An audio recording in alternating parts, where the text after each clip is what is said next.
Hey everyone, let's be real for a sec. Mosquito bites. The absolute worst. I'm betting you're here because you, like me, are so ready to enjoy the great outdoors without turning into, well, an all-you-can-eat buffet for every mosquito in a 5-mile radius. Right. There's nothing quite like that itchy reminder that you were someone else's dinner. Ugh, tell me about it. So today, we're doing a deep dive into the science of insect repellents. We're talking what actually works, what's just clever marketing, and most importantly, how you can actually stay bite-free this summer. And trust me, there's a lot more to it than you might think. Which is why we're digging into this article from Simple Pest Management today. Now, I know, you're probably thinking, pest control company, they're just going to try and sell me something. I mean, they're not exactly known for their unbiased opinions on pest-related matters. It's true, true. And yeah, they definitely mention their services, but they also get surprisingly nerdy about the science of repellents. Both the good and the, shall we say, not so good. And that's what makes this deep dive so interesting. They actually cite their sources, including the CDC, so you know they've done their homework. Exactly. So let's get right to it. Starting with the good news, repellents that actually work. And surprise, surprise, DEET tops the list. I can already hear the collective groan from those who swear they'll never go near this stuff. I get it. DEET definitely has a bit of a reputation, but listen to this. The article cites studies where DEET provided nearly 100% protection from mosquito bites in jungle conditions. For hours. Talk about a heavy hitter. It really puts into perspective how effective DEET can be when it's used correctly. Absolutely. So safety is obviously a big concern for people. Yeah, people hear chemicals, and they tend to freak out. Rightfully so. But this is where that CDC citation comes in handy. They clearly state that DEET is safe when it's used as directed, even for children. Of course, always follow the product label instructions. Couldn't agree more. Now, for those looking for a more, shall we say, au naturel approach, the article highlights lemon eucalyptus oil. I'll admit, I was pretty surprised to see this one right up there with DD. It's all thanks to a powerful little compound called PMD, or if you want to get really technical, paramethane 3-vago-8-diol. Okay, I'm not going to lie. I'm much more comfortable with PMD. Me too, honestly. But basically, this naturally occurring ingredient, this PMD, it actually messes with insect senses, making it way less likely for them to land on you in the first place. Think of it like making yourself invisible, but to mosquitoes. Now, that's a superpower I wouldn't mind having. Right. Sign me up. Now, it might not be as long-lasting as DT, but it's definitely a solid option, especially for shorter outings. And a good reminder to always check the label. Using pure lemon eucalyptus oil directly on your skin can cause irritation, so look for products that have already blended it with carrier oils. Or you can follow dilution guidelines. Safety first. All right, so we've covered the heavy hitters, the repellents that actually have science on their side, but what about all those other so-called repellents out there? You know, the ones your Aunt Mildred swears by, despite all evidence to the contrary. Oh, I definitely know those types. This is where things get really interesting. The article debunks a few common myths, and we're going to tackle those right after this quick break. All right, we're back.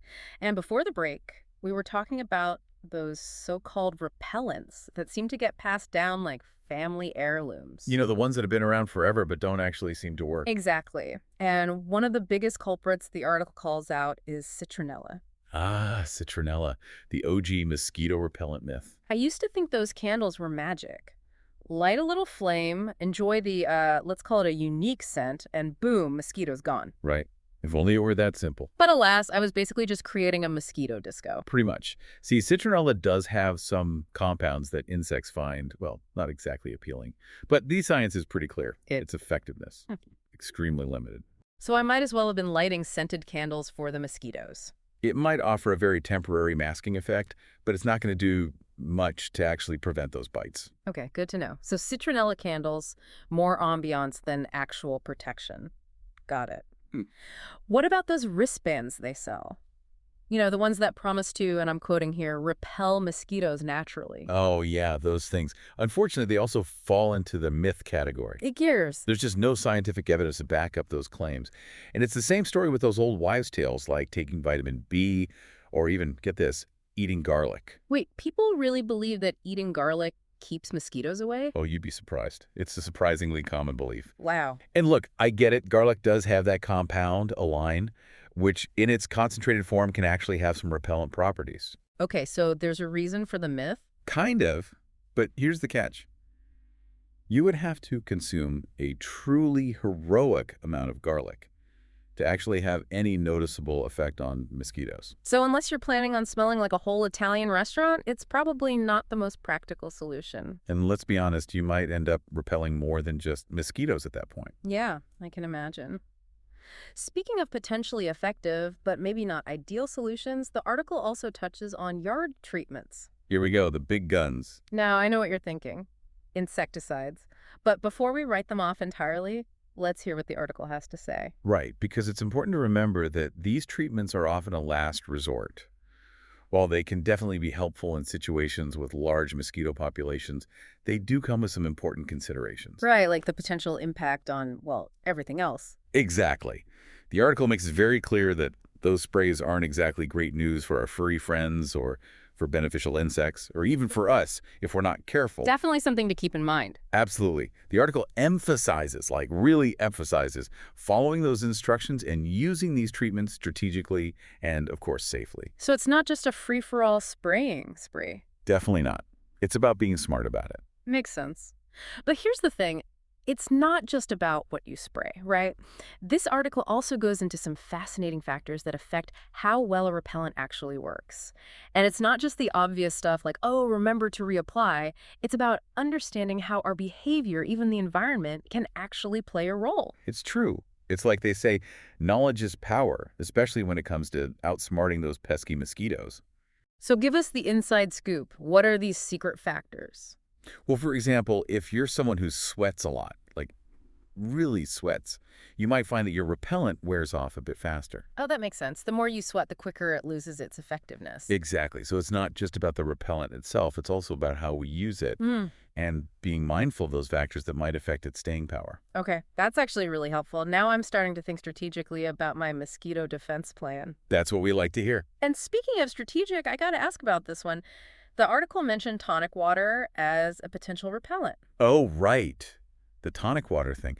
Now, that one's more of a fun fact than like a practical tip. Oh, really? Yeah, apparently the quinine in tonic water can have a slightly repellent effect. Huh. But the thing is, you'd need to drink a lot of it, like a truly impressive amount to make any real difference. So you're saying I'd be better off just using actual bug spray? Probably. Plus, with all that tonic water, you'd probably end up with a completely different kind of buzz. Okay, so maybe stick to the DEET or the lemon eucalyptus oil for actual protection and save the gin and tonic for celebrating your bite-free evening. Now you're talking. But here's where things get really interesting.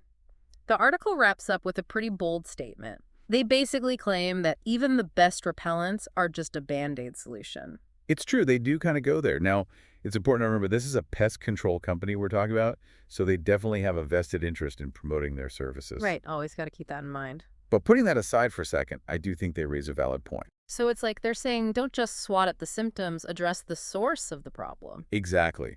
They argue that repellents are really designed to deter insects from a very localized area, like right on your skin, but they don't actually address the underlying reason those insects are swarming in the first place. You know, those environmental factors that might be attracting them. Things like standing water or overgrown vegetation, right? Exactly. Even certain types of lighting can be a big draw for insects. So it's like they're saying repellent is great, but don't forget about the bigger picture. Precisely. The article briefly mentions this concept of integrated pest management, which is basically a fancy way of saying, let's take a more holistic approach to dealing with pests. So not just repelling them, but actually making your environment less appealing to them in the first place. Exactly. It's about eliminating those breeding grounds, using traps strategically, and yeah, sometimes even calling in the professionals. Right, because sometimes you need backup. Absolutely.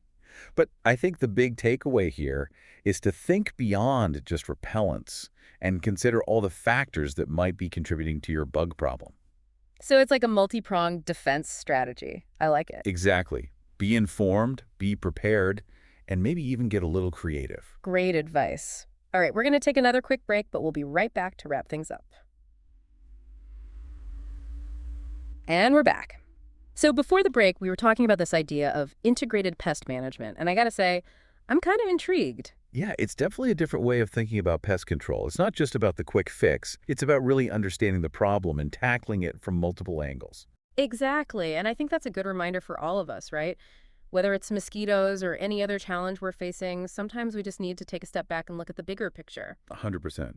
It's so easy to get caught up in the moment, but when we take the time to understand the root cause of a problem, we can start to find more effective and sustainable solutions. Well said. So, as we wrap up our deep dive into the wild world of insect repellents, what are some key takeaways our listeners should keep in mind? Well, first and foremost, remember that knowledge is power. The more you know about how different repellents work, the better equipped you'll be to choose the right one for your needs. Absolutely. Don't just grab the first thing you see on the shelf. Read those labels, do your research, and make informed decisions. Exactly. And don't be afraid to experiment a bit to find what works best for you. What works for one person might not work for another, so it's all about finding your own personal mosquito repelling strategy. Love it. It's like building your own bug fighting toolkit. Exactly. And remember, it's not just about the repellent itself. Be mindful of those environmental factors, think about what you're wearing, and don't forget about those good old-fashioned barrier methods like mosquito nets and screens. All great advice. So basically, it's about being smart, being prepared, and maybe even getting a little creative. Couldn't have said it better myself. Well, folks, that's all the time we have for today. We hope you enjoyed this deep dive into the science of insect repellents. A big thank you to our expert for sharing their incredible insights. Thanks for having me. It's always a pleasure to talk about all things bugs. And to all our listeners, stay curious, stay bite free, and we'll catch you in the next episode.